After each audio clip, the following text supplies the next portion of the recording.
तो नमस्कार मेरे प्यारे भाइयों और बहना भी। बहुत लोग बोल रहे थे कि भैया आप बहनों को तो एड्रेस ही नहीं करते।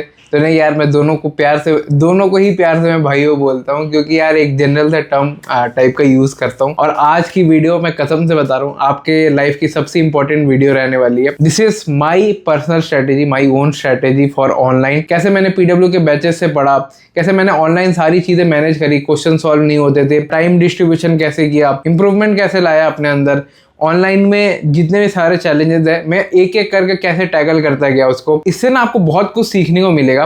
ठीक है, चाहे आप ड्रॉपर हो, फ्रेशर हो, आप नीट के स्टूडेंट हो, 10th के स्टूडेंट हो, जेई के स्टूडेंट हो, कोई भी एग्जामिनेशन के लिए अगर आप ऑनलाइन बैच से पढ़ रहे हो, ठीक है, तो मेरी ये जो जर्नी है ना एज अ स्टोरी टाइम जो मैं आपको बताऊंगा उसको ध्यान से सुनना। और साथ ही में मैं इन स्टोरी टाइम वीडियोस को कंटिन्यू करना चाहता हूँ।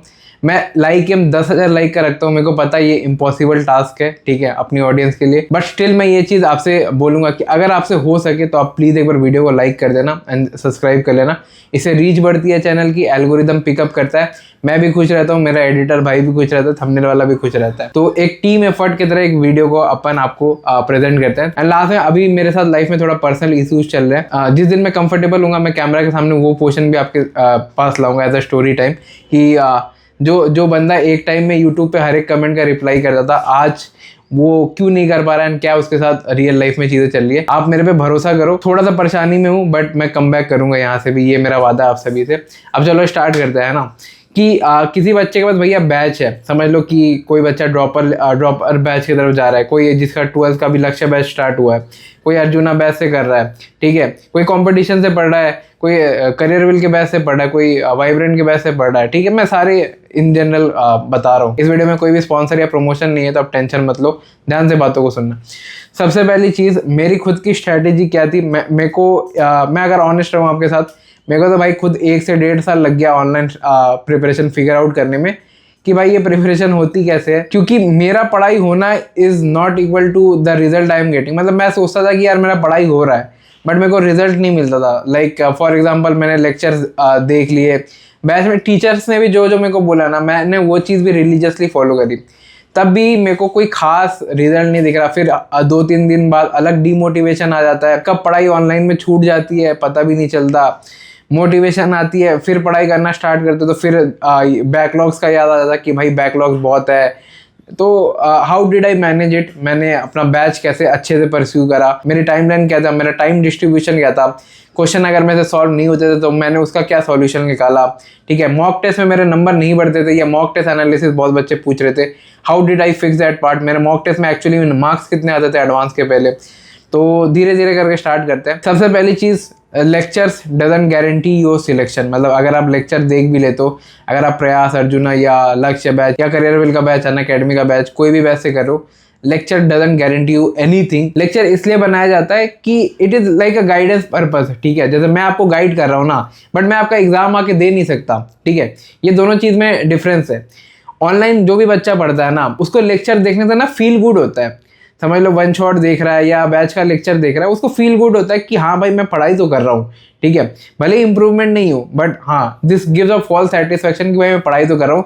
एंड यही चीज़ मैंने अपने लाइफ के 1.5 साल करी। मैं सोचता था यार चैप्टर नहीं हुआ, क्वेश्चन नहीं हुआ तो ज़रूर मेरे अंदर कुछ कमी है, मेरा IQ कम है या मैं अच्छे से पढ़ नहीं सकता, शायद मेरा बैकग्राउंड ऐसा है। मतलब मैं मिडिल क्लास फैमिली से बिलोंग करता था, तो घर में ना बहुत चहल पहल होती है, मतलब आवाज़ें होती है, तो फोकस कॉन्सेंट्रेशन बिल्ड नहीं कर पाते, तो शायद मेरे अंदर कमी है। बाद में मेरे को समझ में आया कि मैं पढ़ाई करता था to have a feel good experience, कि हाँ भाई मैं पढ़ाई तो कर रहा हूँ, ठीक है, ये चीज़ है। दूसरी, इस चीज़ को कैसे सॉल्व किया जा सकता है, this is all about your mentality. मैंने ये चीज़ 1.5 साल के बाद फिगर आउट करी कि यार ये चीज़ करके ना मेरे को तो इंप्रूवमेंट नहीं मिल रही, लेट मी चेंज वंस, है ना। मैं एक बार चेंज करके देखता हूँ कि भाई मैं ना थोड़ा बहुत मतलब लेक्चर्स ओरिएंटेड, मेरे को जहाँ ज़रूरत पड़ेगी वहाँ मैं देखूंगा, ठीक है। मैं नोट्स भी शॉर्ट नोट्स बनाने लगा। मैं वो नोट्स नहीं बनाता था कि भाई टीचर PYQ क्वेश्चन लिख रहा है कि मैं भी टीचर के साथ PYQ क्वेश्चन लिख रहा हूँ, ठीक है। टीचर साइड में हट रहा है तो पॉज कर रहा हूँ, वेट कर रहा हूँ टीचर कब साइड में हटे, स्क्रीन पूरा खाली मिले तब जाके लिखूंगा।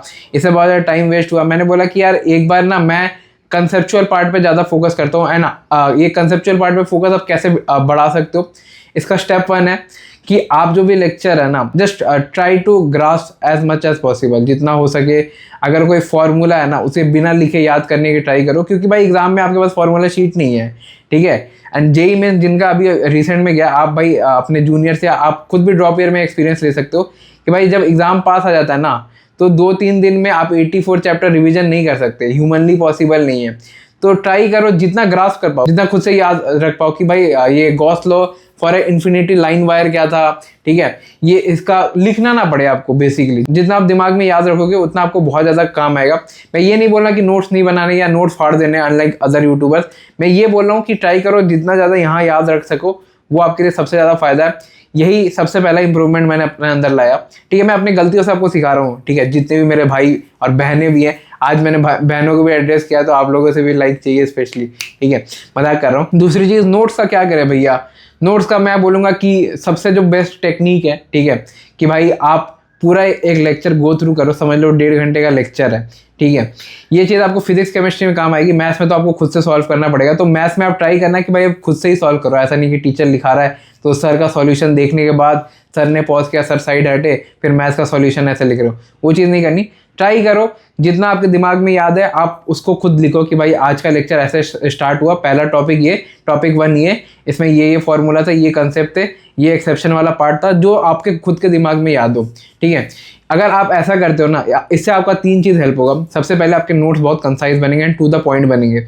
जो चीज़ आपको एग्जाम में चाहिए या जो चीज़ आपको आता है वही आप नोट्स में लिखोगे। अगर आपसे कोई क्वेश्चन छूट जाता है तो सेशन पीडीएफ मिलता है, उसमें से आप देख लो कि भाई ये चीज़ नहीं आती है एंड उसको थोड़ा सर्कल कर लो कि भाई ये चीज़ मेरे दिमाग में अभी है नहीं, इसको बैठाना है। ये बहुत ही प्रैक्टिकल एग्जाम्पल है, अगर आप अभी से इंप्लीमेंट करोगे आपको अभी से चेंजेस देखने मिल जाएंगे। तीसरा, जब भी टीचर क्वेश्चन सॉल्व करवाए उसके लिए एक अलग सा नोटबुक या रफ बुक बनाओ, मेन कॉपी के साथ अलाइन करने की कोई ज़रूरत नहीं है। उसके बाद आपका ये वाला पोर्शन सॉर्टेड हो जाएगा।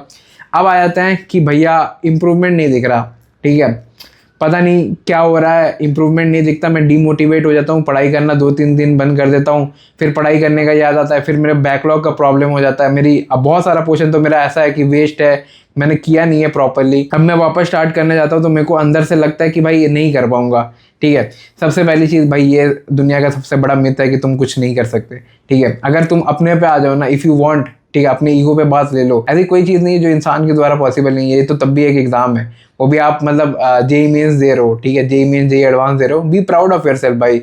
ऐसा अगर आप करोगे तो मैं व्हाट्सएप ग्रुप में भी हमेशा एक बात बोलता हूँ आप लोगों को कि भाई ज़्यादा सोच के ना कुछ होगा नहीं लाइफ में। अगर आप ऐसा हो कि भाई ज़्यादा सोच के आपको वो चीज़ जो डिज़ायर्ड चीज़ है वो मिल जाएगी, अगर आपके डिप्रेस या एंजाइटी या मतलब चिंता करने से वो चीज़ आपको मिल जाएगी, तो भाई ये ट्रू नहीं है। आपको कोई चीज़ चाहिए भाई, मेहनत करो, छीन लो, ठीक है। यही है रियलिटी इस दुनिया की।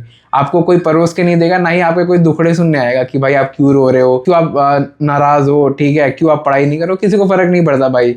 यहाँ इफ़ यू वांट समथिंग भाई, fight for it and grab it, ठीक है। ये एक सिंपल फॉर्मूला है, रोने धोने का यहाँ टाइम ही नहीं है। एंड अगर आपको ये मेंटालिटी है कि भाई मेरा वेस्ट हो गया एंड मैं कम बैक नहीं कर सकता, भाई आपके सामने खुद जीता जाता एग्जाम्पल मैं हूँ। मैं बोल रहा हूँ मेरा स्ट्रगल सबसे ज़्यादा वो नहीं है कि भाई बहुत ही ज़्यादा स्ट्रगल में रहूँ, बट मैंने जितना स्ट्रगल किया है, ठीक है, उस बेसिस पे अगर मैं कर सकता हूँ, मैं ये बोल रहा हूँ कि अगर मैं कर सकता हूँ तो तुम भी कर सकते हो, ठीक है। ऐसी कोई बात नहीं, मैं भी तुम्हारा मतलब I am one of you, ठीक है। मैं ऐसा कोई अलग गिफ्टेड बंदा नहीं हूँ, मैंने बस मेहनत करी और मेरे को वो रिजल्ट मिला जो मैं डिज़ायर करता था। मेरी 10,000 रैंक बनी and I am happy about it, क्योंकि मैंने उतनी ही मेहनत करी थी। समय और ज़्यादा मिलता तो मैं और कर पाता, बट सर्कमस्टांसेस नहीं थे। स्टिल मैंने एक अच्छा कॉलेज सिक्योर करा और आज मैं आपके सामने हूँ। तो ये चीज़ आपको समझनी पड़ेगी कि nothing ever goes to waste. अगर आपको ऐसा लगता है कि भाई मैंने ये चैप्टर पढ़ा था, ये चैप्टर के क्वेश्चन नहीं हो रहे तो ये चैप्टर मेरा वेस्ट है, 12th में जा रहा हूँ, आधे 11th के चैप्टर नहीं आते तो 11th वेस्ट है, भाई there is nothing call waste. अगर आपने कुछ भी पढ़ा है ना, वो आपके काम आएगा आज नहीं तो कल। ये मेंटालिटी हटाओ, ये मेरी तीसरी गलती है। मैं अपने स्टोरी टाइम से जो भी मेरे पास है मैं ऑनेस्ट, ब्रूटल ऑनेस्ट बताऊंगा, और इसीलिए मैं इस सीरीज को भी कंटिन्यू करना चाहूँगा। अब आ जाते हैं कि how to overcome this challenges, ठीक है, कि बहुत टाइम कंसिस्टेंट या डिसिप्लिन नहीं रह पाते, थॉट्स ब्रेन में आता है एंड फॉगी हो जाता है, कभी पढ़ाई करने का बहुत ज़्यादा मन करता है, कभी एकदम ही मन नहीं करता। सबसे पहली चीज़, आप भाई कोई एक डायरी बनाओ, ठीक है, ये डायरी बनाओ ऐसा कुछ, ठीक है, एंड डायरी में वहाँ लिखो इन द सेंस कि आप वो मत लिखो कि आज आपको क्या करना है, आप जैसे जैसे चीज़ें कर रहे हो ना वैसे वैसे डायरी में लिखते जाओ and make it a habit कि भाई मेरे को ना आज का पन्ना फुल करना है। आज मेरे को अगर मैं 30 क्वेश्चन भी कर रहा हूँ तो मैं डायरी में लिखूंगा मैंने 30 क्वेश्चन करे फिजिक्स के, मैंने 30 क्वेश्चन करे केमिस्ट्री के, एंड मेरे को पन्ना भरना है। आपको पता भी नहीं चलेगा ऑटोमेटिकली कि आप कब एक कंसिस्टेंट बच्चे बन गए हो। एंड इससे बेस्ट तरीका मेरे पास नहीं है, मैंने खुद ये चीज़ फॉलो करी थी। एंड फिर आ जाते क्वेश्चन सॉल्विंग वाले इशू पे। क्वेश्चन इसलिए सॉल्व नहीं होते क्योंकि आपको क्वेश्चन पता ही नहीं, ठीक है। आपको टीचर कोई अलग क्वेश्चन करवा रहा है, ठीक है, क्लास में इलस्ट्रेशन कुछ और होते हैं, PYQ में कुछ और टाइप का क्वेश्चन रहता है, DPPs में कुछ और टाइप का क्वेश्चन रहता है। तो जो क्वेश्चन आपने देखा है ना, वो चीज़ आप देखोगे, आप कर ले जाओगे बहुत इजीली। आप अभी मैं बोल रहा हूँ इस वीडियो के बाद ट्राई करना, आप कोई एक लेक्चर देखो, ठीक है, कोई भी बैच का हो गया, जो भी, मैं मतलब इरेस्पेक्टिव ऑफ बैच बोल रहा हूँ, ठीक है। उसके बाद जो भी उसकी रेस्पेक्टिव DPP शीट होती है ना, जैसे लेक्चर 1 DPP 1 शीट, आपसे वो DPP 1 शीट के आराम से 80 to 90% क्वेश्चन बन जाएंगे। ये क्यों हो पाता है? ये वही बच्चा है जिससे क्वेश्चन नहीं सॉल्व हो रहा है, जिससे PYQ सॉल्व नहीं हो रहा है, बट क्लास के बाद जब वो DPP करने जाता है उससे वो चीज़ सॉल्व हो जाती है। इसका रीज़न है क्योंकि जो DPP में आप क्वेश्चन देखते हो ना, वो क्लास इलस्ट्रेशन के 90% सिमिलर रहता है। तो जो क्वेश्चन आपने खुद ने देखा होगा ना, ऐसा हो ही नहीं सकता कि आप वो क्वेश्चन बना नहीं पाओगे। आपसे क्वेश्चन इसलिए नहीं बनते क्योंकि आपने वो क्वेश्चन देखा नहीं है। 2 तरीके हैं, मैंने बहुत बार रिपीट करा है। गलत गाइड करने से अच्छा भाई सेम चीज़ रिपीट कर दो बट सही गाइड करो, ठीक है। सबसे पहले क्लास इलस्ट्रेशन रीड करो, आज ही जाके सेनगेज बुक परचेज करो। फिजिकल बुक में बात कर रहा हूँ, डिजिटल बुक तो मैंने दे दिया, अगर पैसे नहीं है तो मैंने अपने व्हाट्सएप ग्रुप में फ्री ऑफ कॉस्ट अपलोड कर रखे हैं, ले सकते हो। और भी कुछ लगे तो कमेंट में बता देना कि भैया इस चीज़ की ज़रूरत है for solve illustration. Solve illustration read out करो। जो क्वेश्चन अगर आपको आता ही नहीं है वो आप खुद से कभी कर ही नहीं पाओगे।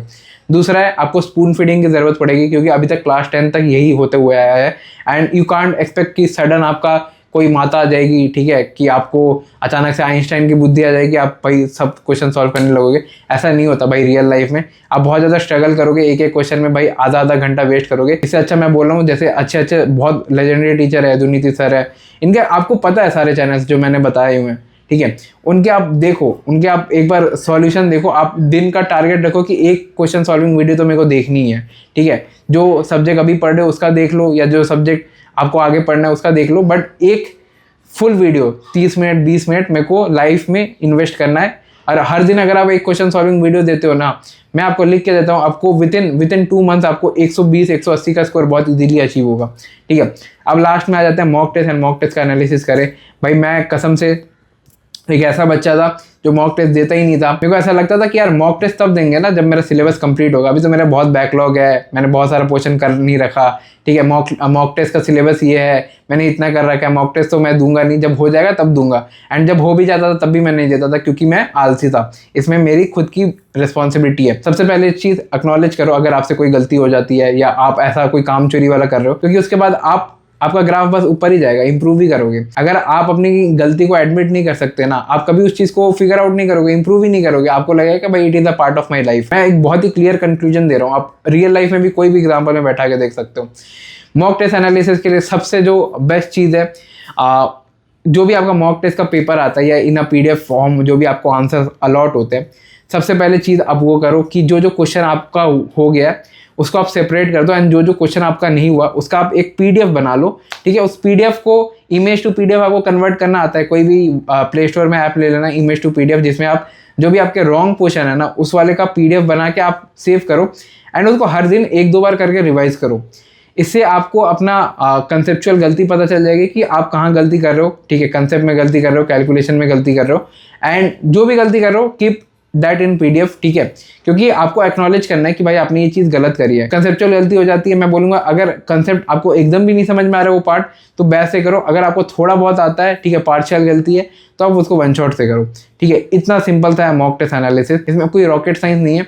बट एक चीज़ जो मॉक टेस्ट के लिए बहुत इंपॉर्टेंट है कि मॉक टेस्ट आपको वीकली देना चाहिए, ठीक है। हर वीक 1 या 2 पेपर देना चाहिए, इससे आपको स्कोर बूस्ट मिलेगा। आधे लोग तो एग्जाम के पहले एग्जाम देने से बाहर हो जाते हैं क्योंकि उनकी मेंटालिटी डेवलप नहीं हो पाती। यही कुछ स्टोरी टाइम थी आपके भाई की, ठीक है। बाकी यार इस सीरीज़ को प्यार देना, प्लीज़ लाइक कर देना। बाय।